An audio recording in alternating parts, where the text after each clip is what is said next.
ចំនួន complex ទម្រង់ត្រីកោណមាត្រចំនួន complex ទម្រង់ត្រីកោណមាត្រវាមានរាងសិតស្មើនឹង air កតាននឹង cos phi បូក e sin phi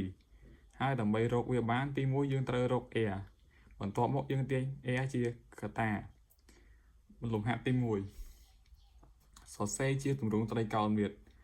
សិតស្មើនឹងរឹស3បូក e ដែលរឹស3ជាផ្នែកពិតនិង e ជាផ្នែកនិម្មិត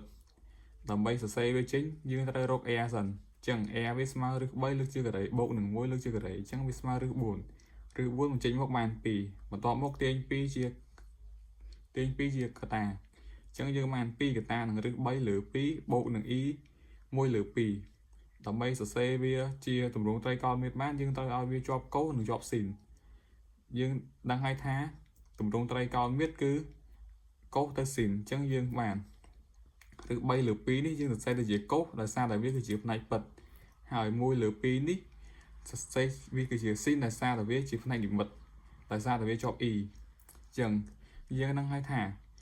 រឹស3លើ2វាស្មើនឹងកូស π លើ6ហើយ1លើ2វាស្មើនឹងស៊ីន π លើ6អញ្ចឹងយើងទាញបាន